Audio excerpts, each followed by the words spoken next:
Kung sa palagay mo ay nakita mo na ang kakaibang mga pagkain sa buong buhay mo, sa tingin ko ay hindi pa. Dahil yung alam natin na hindi naman maaaring kainin ay naiisipan na rin ng mga taong ito na gawing lamang tiyan.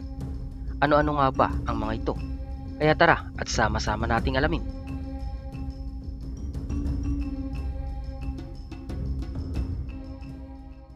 Bamboo rat. Siyempre, pangalan pa lang ay meron ka na talagang ideya kung ano ito. Nakasanayan na kasi ng mga Chinese ang ganitong pagkain. Hindi ito po pwede sa mga masiselan, especially kung takot sa daga. Ginagawa ng mga Chinese na pang-ulam ang mga ito, tulad ng inihaw at sinabawan. Dahil hindi naman talaga delikado at madumi ang mga ito, kumbaga ay talagang inaalagaan nila ang mga daga na ito. Hindi ito yung tulad ng mga dagang kalye.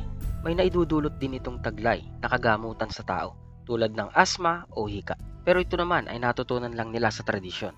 Bagaman walang napatunayan sa pag-aaral ng mga scientists na makakagaling nga ito, ay mas sinusunod na lamang ng karamihan ang itinuro sa kanila ng kanilang ninuno. Crocodile grill. Siyempre, marami na rin naman talaga ang gumagawa nito sa iba-ibang bansa, tulad na lang sa China, Thailand, Pilipinas, Africa at iba pang bansa. Kung minsan pa nga ay inihahain nila ito sa mga sikat na restaurant. Kinakailangan lang nila ng isang buong buwaya at tatanggalan ng balat upang maiprepare na pang-ihaw. Masarap raw ito na para ring karne ng baboy.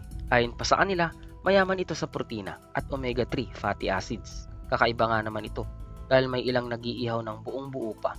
Maging ang mga pangil nito ay nakakabit din na hindi na nila tinatanggal. Pero kahit na, paborito pa rin itong kainin ng marami, lalo na yung mapipera.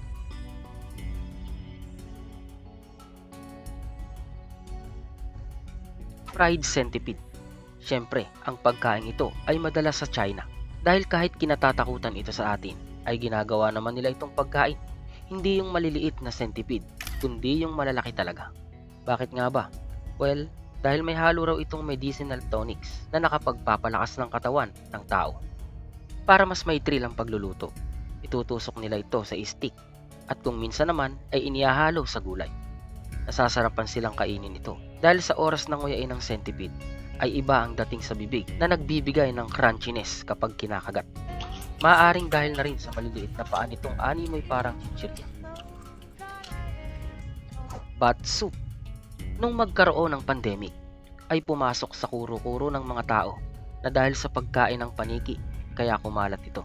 Lalo pa at may mga larawang makikita kung saan ay kumakain sila ng mga paniki. Pero marami naman ang nagsasabing hindi naman ito totoo. Bago naman kainin ng mga Chinese, ay niluluto din naman nila ito ng parang regular na pagkain lamang. Kaya gustong gusto din nila itong delicacy.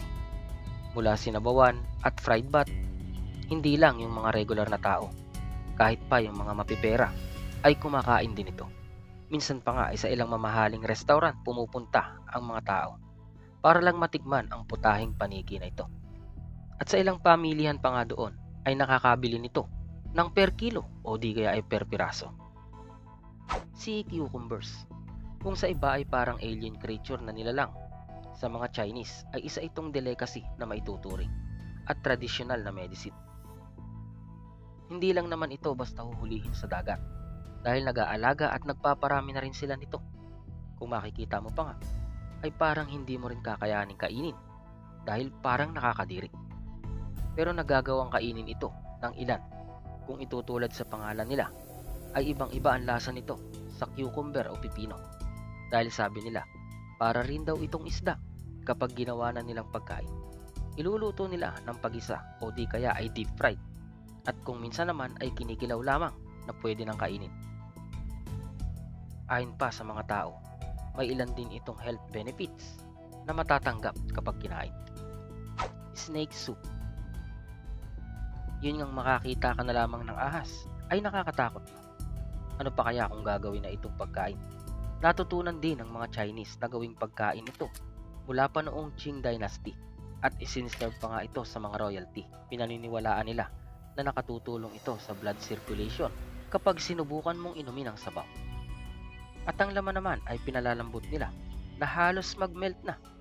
Sinasabi pa nga ng iba na para bang lasang isda o manok din ang karne nito. Pero syempre, kaya maaaring ginagawa na rin nila ito Bukod sa nakasanayan na, ay may taglay daw itong kagamutan. Duck tongue. Ito ang dila ng pato na maaaring madalas tayong nakakakita.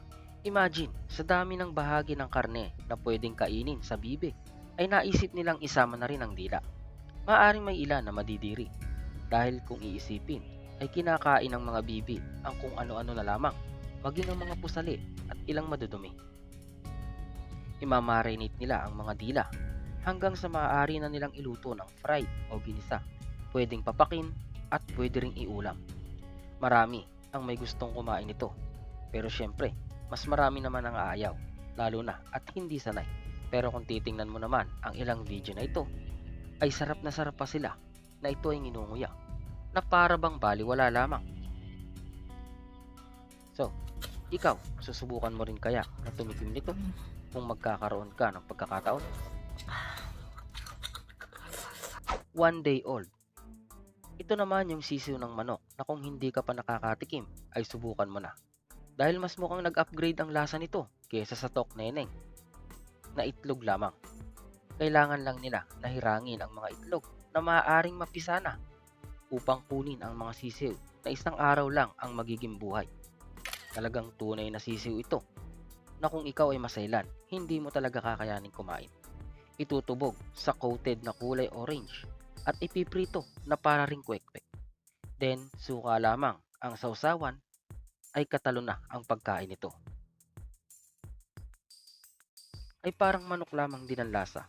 Ang pinagkaiba lamang, kasama na nito ang maliliit na buto na mangunguya mo rin. But take note, para lang ito sa matitibay ang sikmura na kayang lunukin ng buo.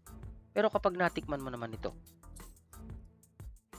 so, ilan lamang yan sa mga pagkain hindi pangkaraniwan at matitibay lamang ang sikmura na kayang kumain ito.